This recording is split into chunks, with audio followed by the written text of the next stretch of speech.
क्या हो रहा है यहाँ? कुछ भी नहीं दादी जान, मैं तो बस चाय लेने के लिए आया था यहाँ। आपसे बात करके मुझे ऐसा लगता है कि मैं अपनी अम्मी से बात कर रही हूँ। इन हालात में हम डॉक्टर के पास कैसे जा सकते हैं? वो हमें हर जगह ढूंढ रहा होगा। मैं यामुर से प्यार करती हूँ, माँ की तरह ख्याल रखती हूँ उसका, लेकिन ये बच्ची अपनी माँ के लिए तड़प रही है। क्या किसी ने कुछ कह दिया है या फिर फिराद साहब ने कुछ कहा है? आजाद साहिबा, उनका तो काम ही बुरा करना है सबके साथ। उन्होंने मुझे मेरी औकात याद दिलाई। एक अमीर आदमी और एक मिडिल क्लास लड़की के दरमियान की मोहब्बत की कहानी, लेकिन दोनों ने अपनी अना की वजह से कभी इजहार नहीं किया। पहले आयशा आंटी की तबीयत देख लेते हैं, फिर तुम्हारे भाई को बताएंगे। क्या बताओगे तुम दोनों मुझे? यहाँ क्या कर रहे हो तुम लोग?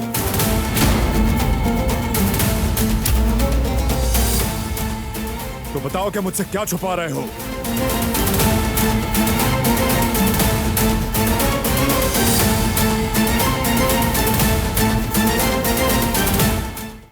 वो कहानियाँ अधूरी जो न हो सके कि पूरी, उन्हें मैं भी क्यों सुनाऊं, उन्हें तुम भी क्यों सुनाओ।